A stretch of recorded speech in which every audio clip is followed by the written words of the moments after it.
Hello and welcome dear skill modelers to my small hobby YouTube channel. My name is Tomo and today I'm going to do an update.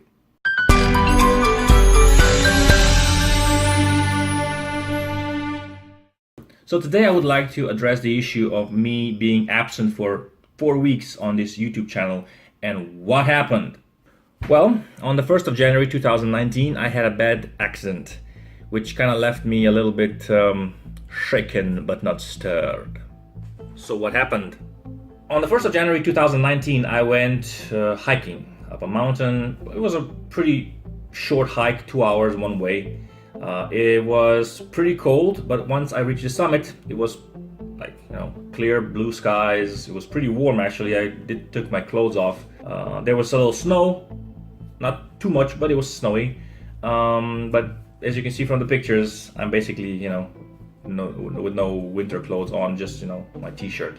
Anyway, the hike was great. I spent an hour and a half up there. I ate my lunch and then proceeded to go back down. So I came to the car, I sat inside and drove off back to Ljubljana. The first part of the journey was pretty uneventful. It was windy roads through the mountainside. It's a pretty beautiful scenery actually. And once I came to Bled, this little town called Bled, there was a big traffic jam because there are narrow streets and there's one traffic light and everybody just wants to go home at this point of the time. It was around 4, I think, o'clock in the evening. And there was a big, line of cars. And because I was primarily a little tired from the trip and because it was really warm inside the car, I started feeling a little drowsy. So I kind of turn on the music and listen to it to keep my focus, and it was okay. Once the car started rolling again through the town and onto the highway, and I just remember being really tired, and my eyes were just blinking slower and slower and slower, and I kept myself awake. I just kind of slapped myself on the face, and I continued driving back to the city. Once I was 10 kilometers from Ljubljana, things went from pretty normal to pretty bad very quickly. I moved my car to the right side of the lane and I drove in a column of cars around 100 to 150 meters apart, and I was traveling roughly around 100 to 110 kilometers an hour. And that's when I dozed off.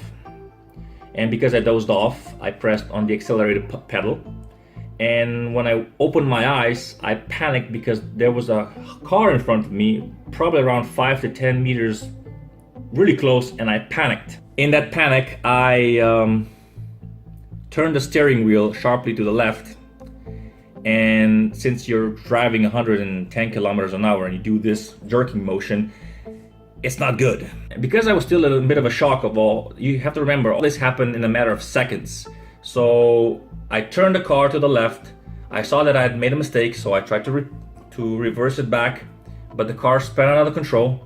I hit the car in front, in the bumper, and the car, I think, span and hit the fence and then stopped on the side of the road, while I just kind of flew over the drain ditch, and landed on the roof.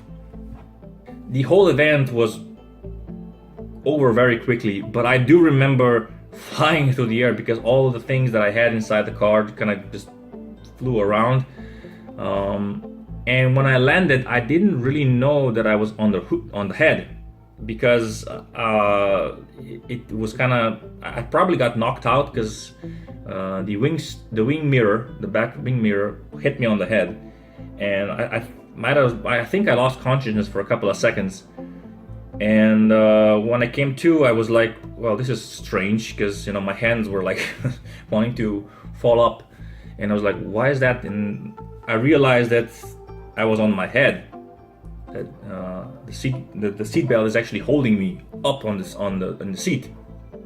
The airbags deployed, but I didn't really see them deployed. I only felt like the warm air against my face. I undid my belt, fell on the roof of the car, and started, reaching for the phone because I knew that I had to call somebody because this is serious. There was a little drip on cheek, and I covers, and I saw that I was like, bleeding, and I touched my head, and there was like a big gash. But at the time, it was like not a big deal, because there was like just a little bit of blood, and I thought, I just scratched.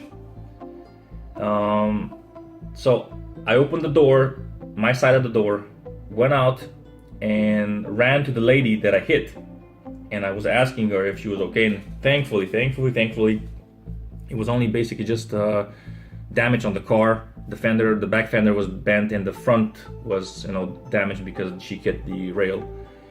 And she was just shaken, but she was fine, and I was like really relieved, because that is a serious accident. You don't want to be in that kind of accident ever.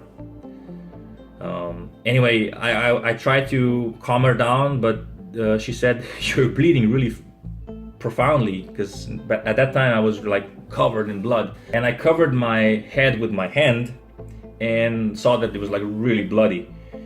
So I kind of got scared a little bit. I kind of panicked. So I ran back to the car to get my phone. The woman, meanwhile, called the police and the ambulance. As I came to the car, I saw that there was like a huge pool of blood on the roof of the car, and I was still dripping.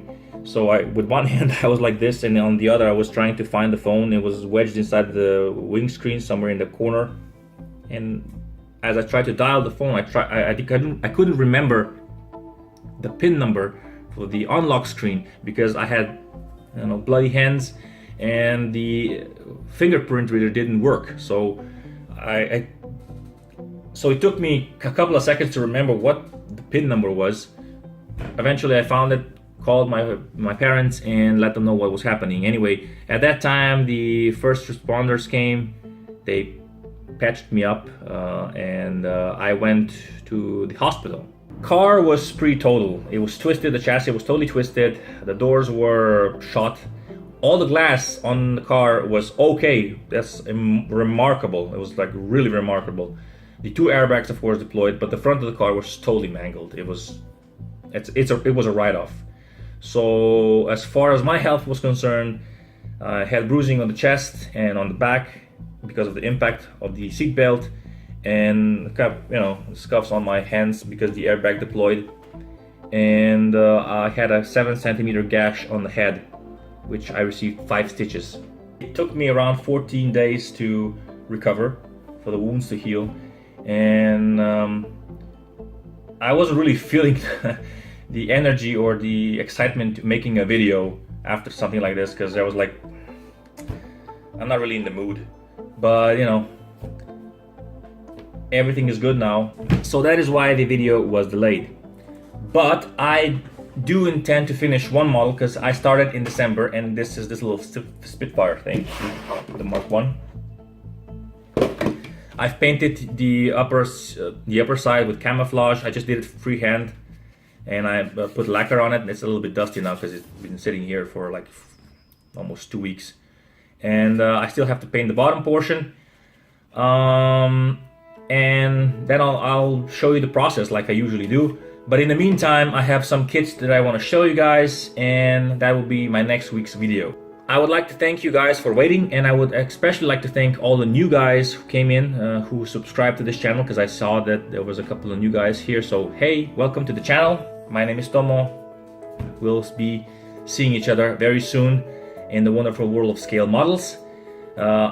As always, I would like to thank you so much for watching. If you have been, thank you for liking, commenting, and subscribing, and I'll see you again soon next time. Bye bye.